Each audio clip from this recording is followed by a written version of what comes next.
Sarah Knafo. Bonjour Benjamin Duhamel. Merci d'être avec nous ce matin sur France Inter, alors qu'on a désormais une idée précise de la ligne de départ du premier tour à Paris. Un sondage est là pour la Tribune Dimanche, publié hier, vous donne à 9%, soit tout près de la barre des 10 qui vous permettrait d'être qualifié au second tour, mais loin, très loin de Rachida Dati qui, elle, est testée à 26%. Donc si je résume, une victoire est très peu probable, mais vous prenez le risque de faire perdre la droite. C'est tout le contraire. Moi, je suis là pour faire gagner la droite. Jamais je ne ferai perdre la droite.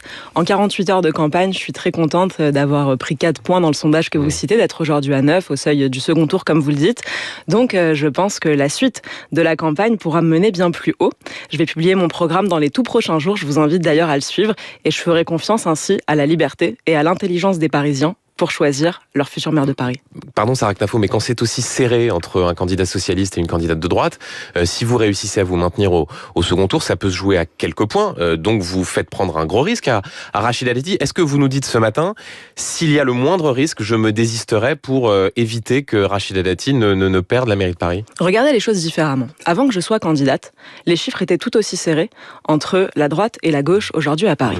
Donc il n'y avait pas de victoire assurée pour la droite. Ce que je vais faire dans cette campagne, au contraire, c'est de mobiliser des électeurs, mobiliser des gens qui peut-être n'auraient pas voté, mobiliser des abstentionnistes, mobiliser des déçus des LR, des déçus du macronisme, que je vais amener au vote. Mon objectif, c'est d'emmener tous ces gens à la victoire. Mais vous ne répondez pas à ma question, Sarah Knafo. Est-ce que vous désisterez s'il y a un risque pour Rachida Dati? J'ai répondu que jamais je ne ferai perdre la droite. Donc on verra quels seront les scénarios au second tour. Moi, j'espère que je serai en position de dire, arrivée première, lors du premier tour, que je tends la main à tous les autres. Rappelez-vous que tout est possible.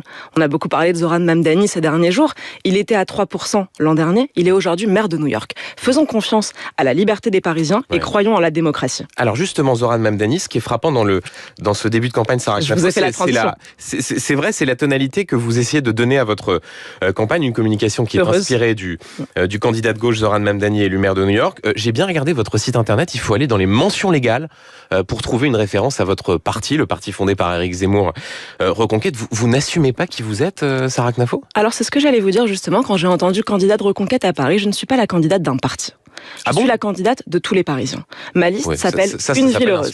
Ma liste s'appelle Une ville heureuse. Je crois vice-présidente de Reconquête. Ça ne s'appelle pas un slogan. Eurodéputé Reconquête. Monsieur Benjamin Duhamel, regardez les autres. Lors des élections municipales, vous avez la possibilité de dire je ne recherche pas des professionnels de la politique, mais des professionnels de la réussite. Je fais d'ailleurs un appel à toutes les bonnes volontés, sarahpourparis.fr, que tous ceux qui veulent me rejoindre, des entrepreneurs, des commerçants, des gens à qui je ne demanderai pas d'être encartés, des gens à qui je demande d'avoir des solutions pour la ville. Mon programme, typiquement, je l'ai construit avec des directeurs de crèches, avec des ingénieurs en travaux publics. Je les appelle tous à venir me rejoindre. Les élus qui seront demain à mes côtés au Conseil de Paris, je ne veux pas qu'ils soient des militants de parti. Mais Sarah Knafo, la comparaison avec le candidat élu maire de New York, Zoran Mamdani, sur la communication, vous l'assumez? Vous assumez cette inspiration? Vous parlez d'un deuxième sujet. Je pense qu'aujourd'hui, il va y avoir une nouvelle manière de faire de la politique. En tout cas pour ceux qui vont gagner. Je crois que les vieilles méthodes, les vieilles chartes graphiques qu'on a beaucoup vues vont désormais s'effacer au profit des gens qui réussiront à montrer des solutions, qui réussirent à montrer la lumière au bout du tunnel. Donc vous vous inspirez d'un candidat qui a incarné l'exact inverse de ce que vous prenez. Je reprends ce que disait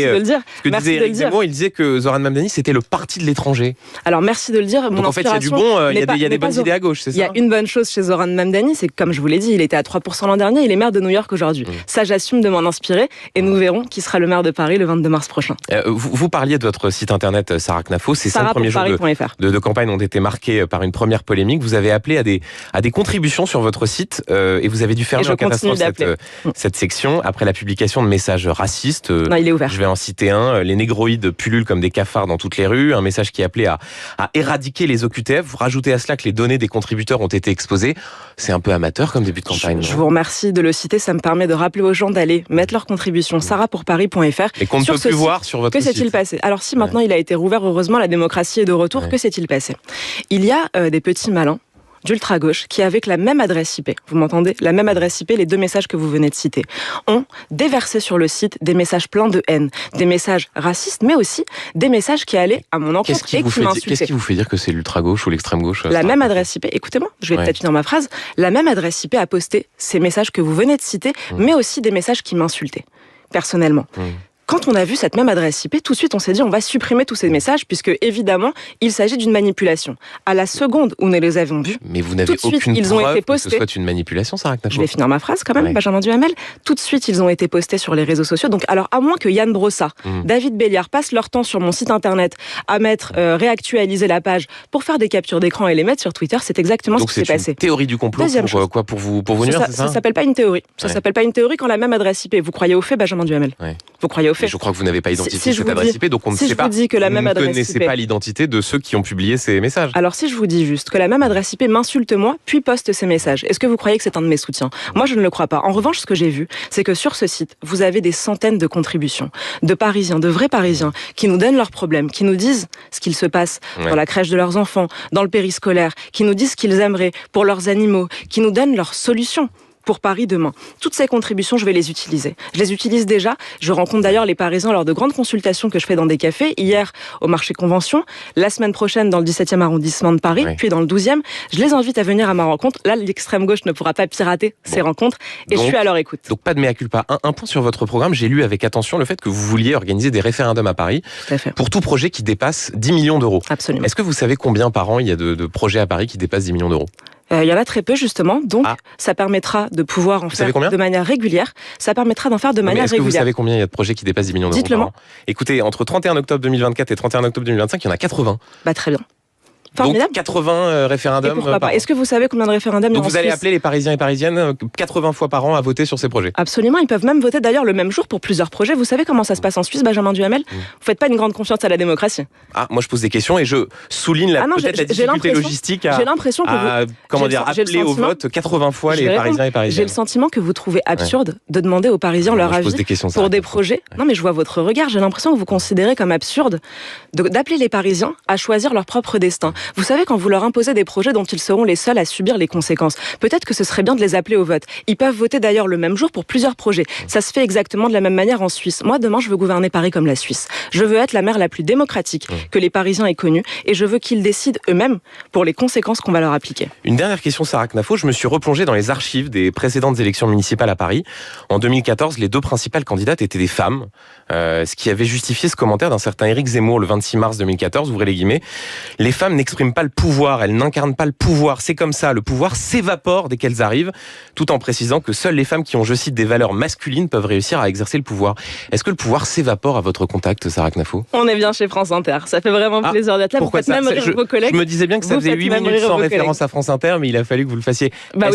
J'aurais dû commencer par ça, vous êtes tellement prévisible. Est-ce que le pouvoir s'évapore à votre contact, Sarah Knafo ? Comme vous l'avez dit, Éric Zemmour a écrit ça il y a 12 ans maintenant, dans lequel il disait effectivement qu'il y avait certaines valeurs qui étaient souvent rapportées aux hommes, l'autorité, la discipline, d'autres valeurs rapportées aux femmes. Je ne crois pas que ça veuille dire qu'aucune femme ne puisse avoir de l'autorité. Non, il dit bien qu'il faut que des femmes aient des valeurs masculines pour pouvoir incarner ce pouvoir. Des valeurs qui sont communément appelées masculines. Moi, si vous voulez, je n'admire ni en bien ni en mal les femmes qui sont au pouvoir. Anne Hidalgo, c'est une femme. Elle a mis 12 ans pour détruire Paris avec beaucoup d'autorité. Ça, je vous le concède. En revanche, Margaret Thatcher, elle aussi était une femme. Et elle a redressé le Royaume-Uni. Mais vous ne répondez pas à ma question. Est-ce que le pouvoir s'évapore au contact des femmes, comme le disait Éric Zemmour en 2014 ? Ça n'est pas relatif au sexe, mais à la compétence. Aujourd'hui, je suis candidate à la mairie de Paris. Éric Zemmour soutient ma candidature. Il sera d'ailleurs ce soir à mon meeting que je fais au Salon Hoche. Et j'invite ceux qui nous écoutent et qui sont curieux à venir Salon Hoche à 19h pour écouter ce premier discours. Il y aura Éric Zemmour au premier rang. Il soutiendra ma candidature. Il sera candidat ou pas ? Ça répond même à votre question. En bas de liste, il sera candidat ou pas ? Alors, il soutiendra les candidats qui sont partout sur le territoire en France. Il ne sera pas candidat à Paris, puisqu'il a vocation à soutenir les candidats de toute la France. Merci Sarah Knafo, candidate reconquête à la mairie de Paris sur France Inter. Et merci Benjamin Duhamel, à tout à l'heure pour le grand entretien. Il est 7h58 sur Inter. France Inter. Bertrand Chameroy, vous avez été victime d'une arnaque sur Internet. Ouais, je me suis fait avoir comme un bleu. Je surfais tranquillement quand soudain je suis tombé sur un site. Bonsoir. Paris, une ville heureuse, écrit en typo jaune canari avec du rose aussi et la photo d'une dame hyper souriante en robe jaune soleil devant une image de la Tour Eiffel en sépia. Je me suis dit tiens, ils ouvrent une nouvelle coopérative bobo dans mon quartier, c'est sympa, c'est vrai que ça manquait. Alors j'ai cliqué sur l'onglet j'ouvre mon cœur et j'ai partagé ma contribution. Bienvenue à vous, je vais vous commander 3 packs de kombucha à la feuille de figuier. Je passerai les chercher samedi, belle journée. Curieux, j'ai consulté les autres commentaires de l'onglet j'ouvre mon cœur et je suis tombé sur le plus liké. Les négroïdes pullulent comme les cafards dans toutes les rues.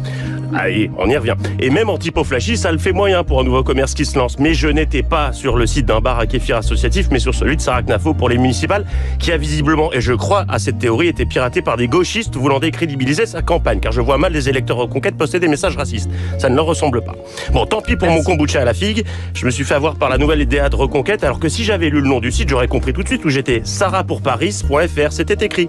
Ah, on dit pour Paris. Faut le citer encore. Je croyais que ça se prononçait comme Emily in Paris. Quitte à leur chourer l'univers, autant relancer la série. Après Emily in Paris, Reconquête présente Sarah pour Paris.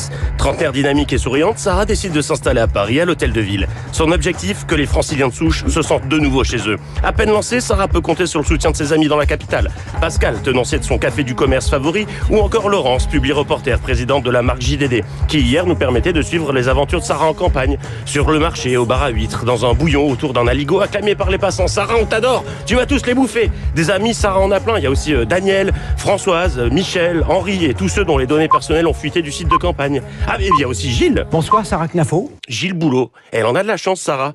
Il l'a reçue alors que son programme n'est pas finalisé. Seulement 2 idées. Retour des bagnoles et rénovation du patrimoine. Vous aussi, vous me recevez. Pour quelqu'un, ça fait plaisir.